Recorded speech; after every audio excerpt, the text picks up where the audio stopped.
Maintenant partir à Versailles pour toute autre chose, on va parler de généalogie.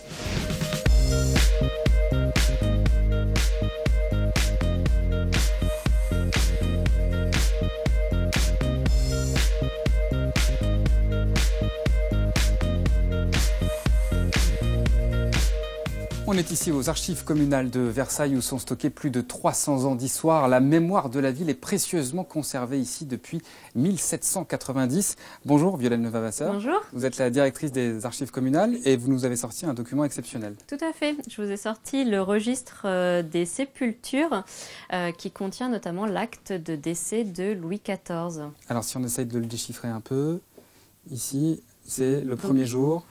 Allez-y. Le premier jour de septembre de l'an 1715 est décédé très haut et très puissant et excellent roi de France, Louis XIV, de glorieuse mémoire, âgé de 77 ans. C'est quand même exceptionnel d'avoir ce genre de document. C'est tout à fait, oui, on a cette chance ici aux archives communales de conserver dans nos registres paroissiaux l'histoire des grands du royaume et de les grandes histoires de France et de l'Ancien Régime, tout à fait. Qu'est-ce que vous avez d'autre comme documents que vous conservez ici? Alors ici, on conserve les archives communales, donc les archives de la ville de Versailles depuis la création de la ville en 1787. Donc nous avons notamment toutes les décisions prises par la municipalité, donc les délibérations, les arrêtés, les décisions. Ça veut dire que vous avez des documents anciens qui peuvent encore servir aujourd'hui? Tout à fait. Les fonds sont conservés parce qu'ils ont une utilité et ils peuvent encore avoir une utilité aujourd'hui, que ce soit pour des raisons juridiques, administratives, pour prouver de sa bonne foi dans le cadre d'une démarche juridique, ou tout simplement aussi pour des besoins scientifiques et historiques pour la recherche.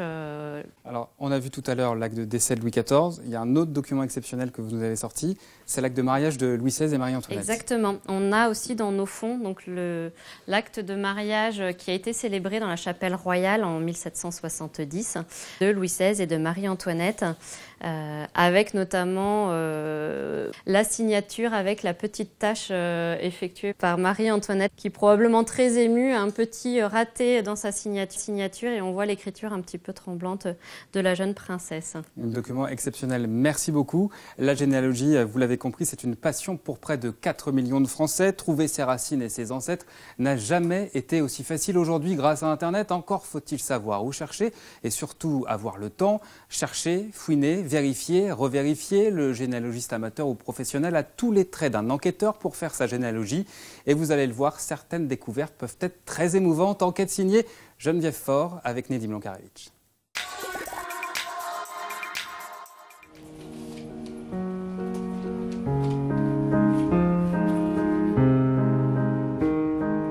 Nos origines sont un petit élément du puzzle qui nous constitue. D'où est-ce que je viens? Un adulte meurt, mais peut-être il y a quelque chose qu'il ne m'a pas dit. Et vous voyez, la naissance, la mort va activer le questionnement sur la généalogie. Parce qu'en fait, oui, il est abandonné, on l'a vu dans le dossier précédent, le 26 décembre 1911. Et là, le 9 janvier 1912, donc 15 jours après, il est placé à Noël, avec ses deux parents, ses grands-parents et arrière-grands-parents, Paul Benjamin Samin. Blesse mortellement le lieutenant de compagnie, lui arrache ce sac et met sa culotte de zouavre en pièces. Voilà, donc ça, il faudra peut-être qu'on le réincorpore dans la biographie. Il existe dans les cimetières de nos villages, de nos bourgs et de nos villes, de nombreuses tombes anciennes, oubliées, abandonnées. C'est le cas, par exemple, au cimetière des Gonards à Versailles. Faire également le nom pour qu'il puisse être lisible. Jérôme Galichon, généalogiste passionné depuis l'âge de 20 ans, a mis au jour 8000 ancêtres composant son histoire familiale. Et c'est en cherchant leurs traces qu'il a eu l'idée de cette application pour smartphone. Des fois, on a un grand-oncle, une grande-tante, on ne sait pas où il a été enterré. Et on va vouloir essayer de retrouver une trace et de voir un petit peu, de voir s'il y a une tombe, s'il y a eu de la descendance dont on n'a pas connaissance. Donc c'est un petit peu comme ça qu'est née l'initiative. Et dans les cimetières, il y a beaucoup de tombes, mais il y a beaucoup de tombes qui disparaissent tous les ans. Il y a plus de 200 000 tombes qui disparaissent. Et donc l'idée de l'application, c'est de faire la photo avant que la tombe puisse être relevée, on va dire, et que les informations qu'elle contient, les noms, les prénoms, disparaissent avec la tombe. Ainsi, les généalogistes du monde entier pourront peut-être retrouver un ancêtre dans cette base de données, pas comme les autres. Plus de 13 000 cimetières y sont déjà recensés. Car l'obsession de tout généalogiste est la preuve. Actes de naissance, de mariage, certificats scolaires ou documents militaires. Anne Plusanski a entrepris de mettre de l'ordre dans tous les documents conservés au fil des générations. Elle travaille aux côtés de son époux François. C'est l'acte de naissance de ma marraine en 1933 à Malo. Là, c'est le mariage de mon grand-père et ma grand-mère. J'ai reçu des boîtes de documents de ma mère, qui les avait eues de sa grand-tante, de sa tante. Il y a plein de choses comme ça qu'on se transmet. En fait, c'est une sorte d'héritage sans vraie valeur marchande, mais qui est très important parce que ça nous donne des informations sur la vie de tous les jours, des personnes qui nous ont fait, en fait. J'avais un arrière-grand-père qui était marchand de couleurs. Voilà, il avait un passeport qui l'autorisait à passer en Belgique et puis à se déplacer. C'était à l'époque du Deuxième Empire. Son travail, en fait, c'était sur les routes pour aller vendre ses couleurs, probablement dans des drogueries, dans des pharmacies aussi.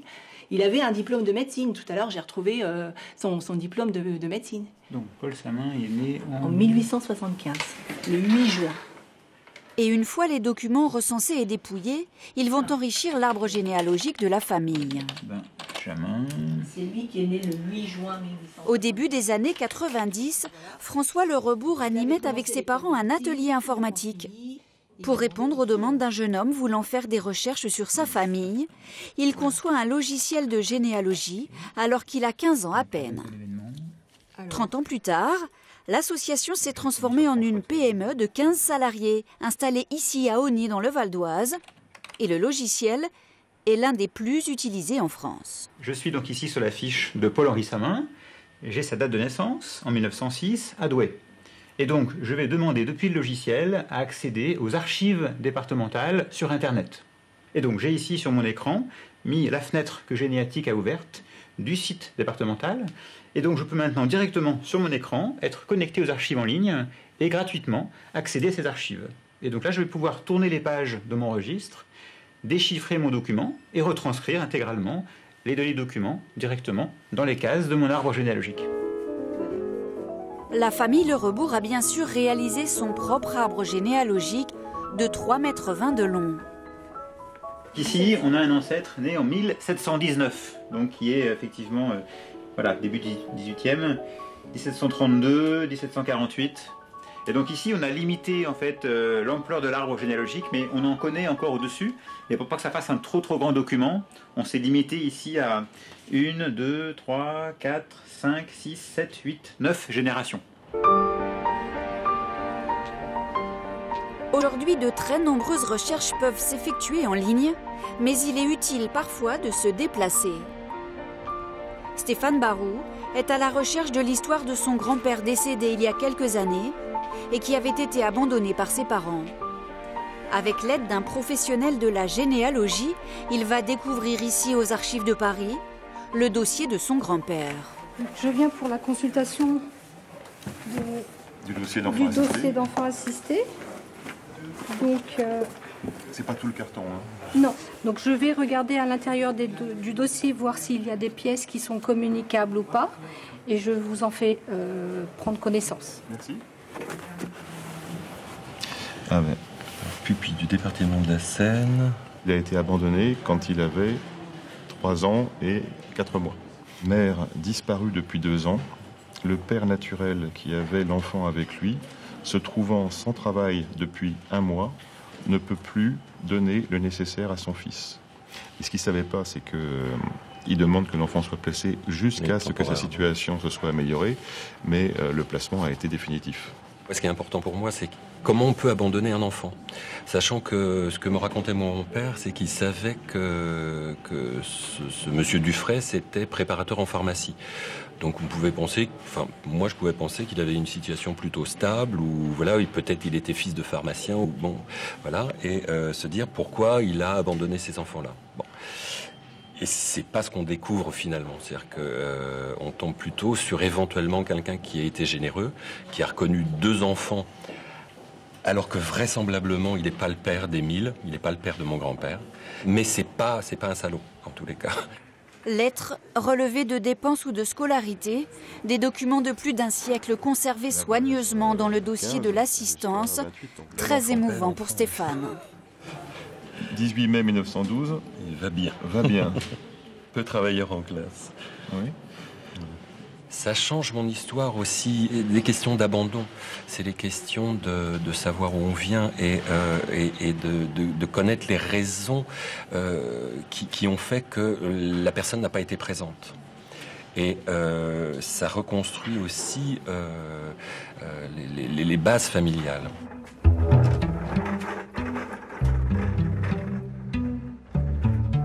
Les archives de Paris mettent à disposition 6 millions de documents qui peuvent remonter jusqu'au XVIIe siècle.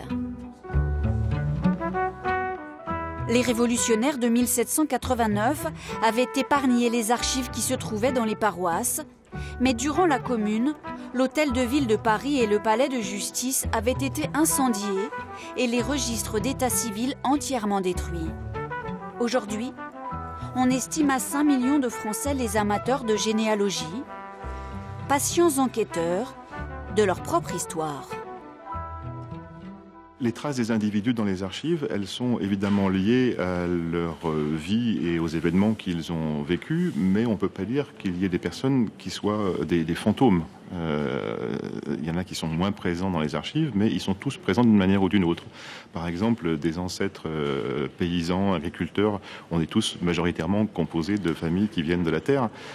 Ces gens-là ont aussi une histoire parce que quand autrefois on voulait labourer un champ, mais qu'on n'avait pas à soi des bœufs ou des chevaux, il fallait qu'on les loue pour faire les labours. Eh bien, on retrouve chez les notaires des baux pour louer des chevaux ou des bœufs, par exemple. Quand on voulait refaire sa maison autrefois, aujourd'hui on signe un devis à un artisan, c'est facile. Autrefois, on allait chez le notaire aussi pour faire une convention, pour refaire une toiture, pour embaucher un maçon, un couvreur ou autre. Donc tout ça, tout ce quotidien-là, on le retrouve dans les archives et il n'y a pas d'individu ni de famille qui n'ait pas d'histoire. Pourquoi avons-nous tant besoin de connaître nos origines, nous replacer dans une filiation, sentir notre appartenance à une famille? Le psychiatre Serge Tisseron travaille depuis des années sur ces questions. Nos origines sont un petit élément du puzzle qui nous constitue. Mais comme beaucoup d'éléments du puzzle qui nous constituent sont incertains, beaucoup de gens se disent qu'au moins cette pièce-là, leurs origines, s'ils peuvent l'éclaircir, ça va les aider. Alors d'ailleurs, souvent, le résultat n'est pas à la hauteur de ce qui était attendu, mais c'est important de favoriser cette démarche. C'est important de donner aux gens le droit de connaître leurs origines. Ça leur permettra, une fois qu'ils les connaissent, d'aborder leur vie en laissant ça de côté, parce qu'ils le sauront, et en s'intéressant à beaucoup d'autres choses. Parmi nos proches ancêtres, les très nombreux combattants de la Première Guerre mondiale, présents dans chaque famille ou presque, et dans chaque entreprise de l'époque. Bon, on va regarder le cas Bardous. Mireille et Sylvie, aujourd'hui retraitées, ont longtemps fait partie du club de généalogie dans la banque où elles travaillaient. Et voilà son costume. Il est en costume de zouave, chevalier de la Légion d'honneur. En faisant des recherches, elles ont obtenu un document inattendu et précieux, le rapport du conseil d'administration du Crédit Lyonnais de 1919, qui recense les 1592 morts de la banque en 14-18. À partir de cette liste de noms, elles ont cherché à identifier chaque soldat. J'en ai même un, moi, qui était employé à Saint-Raphaël. Bon, employé à Saint-Raphaël, bon d'accord, j'ai pas trouvé. Ben, j'ai fini par le trouver, parce qu'il n'y avait pas de dossier, par les monuments aux morts. À partir du moment où on a commencé à obtenir les dossiers du personnel auprès des archives, là, c'était une découverte de la vie des individus. pour certains, il y a un suivi, une surveillance, savoir comment il vit, combien il paye son loyer, chez qui il est hébergé, quelle est la vie qu'il mène. Il y en a un moment, il a une maîtresse, mon Dieu, à l'époque, vous vous rendez compte. Il y a des gamins qui rentraient avec le certificat d'études, qui rentraient comme groom parce qu'ils avaient 12-13 ans. Et il y en a qui arrivent quand même à faire leur place parce qu'ils arrivent à être sous-directeurs, voire directeurs d'agence. C'est incroyable les chemins qu'il faut prendre quelquefois, les chemins de traverse pour pouvoir arriver à donner vie, comme disait Mireille, à donner vie à ces noms. Après 4 ans à éplucher les archives, Mireille et Sylvie cherchent maintenant des soutiens pour qu'un recueil soit édité. Elles ont rendez-vous ce jour-là au Souvenir français, l'association qui entretient la mémoire des combattants de France. C'est une publication d'un ouvrage, c'est ça? Voilà, ça. C'est une publication d'un ouvrage qui serait déposé dans les centres d'archives départementales. Voilà, plus pour tous les étudiants. Reste maintenant à publier et surtout à diffuser cet ouvrage qui recense les 1592 biographies de soldats. Le président du Souvenir français est enthousiaste. Alors, moi, ce que je vais vous proposer, je vais regarder très près où je peux trouver le décideur et je vais essayer d'obtenir un rendez-vous avec vous. Il se trouve que 14-18 est fondateur, quelque part, de notre nation.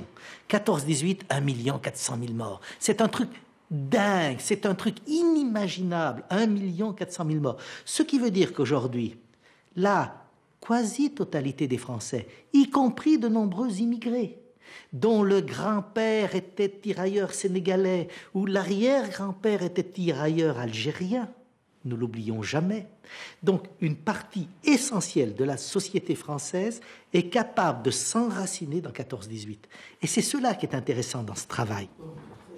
Le projet a déjà obtenu le label de la mission du centenaire de la Première Guerre mondiale, une reconnaissance pour Mireille et Sylvie. On espère surtout que des personnes iront rechercher des ancêtres, alors directs, indirects, etc., puisque la plupart sont morts jeunes, donc ils n'ont pas eu de descendance. Mais ça peut être un arrière-grand-oncle, voilà, etc. Ça, c'est la chair. C'est la chair de nos soldats, en fait. Donc, ils étaient perdus de vue, hein, voilà. Et là, je pense qu'on les a refait vivre.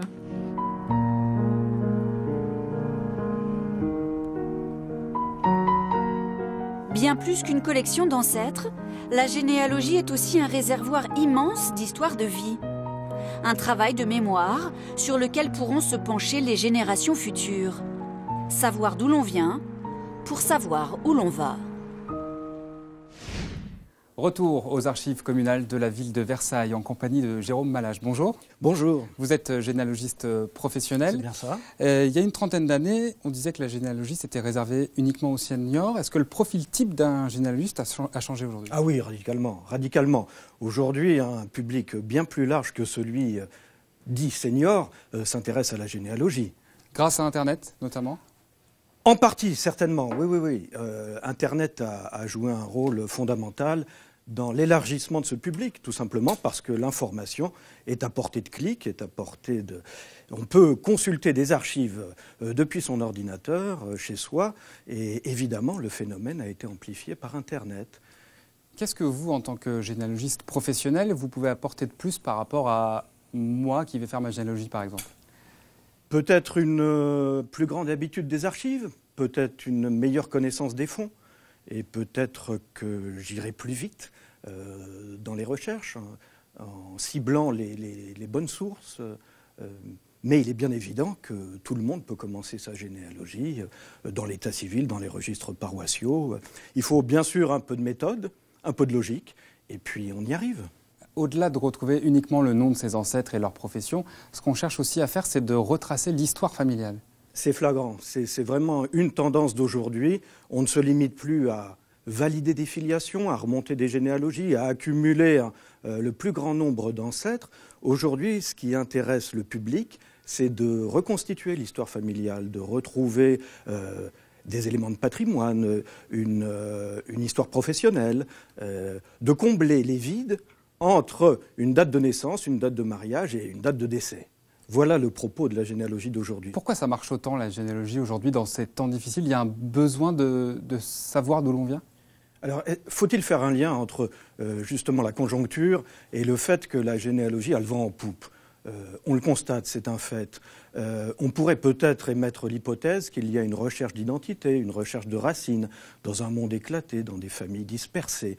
Mais, à mon avis, il ne faut pas oublier non plus le côté ludique, tout simplement, de cette généalogie. C'est une activité plaisante, c'est une activité stimulante. Et puis, si, en plus, on peut retrouver des histoires familiales amusantes, gratifiantes, eh bien, ma foi, on a tout à gagner. 6 mois, dernière question, si j'ai envie de commencer ma généalogie, par où je commence? Alors, ce que je vous conseillerais de faire, c'est de réunir déjà les papiers de famille, d'interroger les proches, les anciens de la famille, qui sont peut-être encore de ce monde, de collecter le maximum d'informations dans le cercle restreint, et puis ensuite de se lancer dans la recherche des premiers actes d'état civil.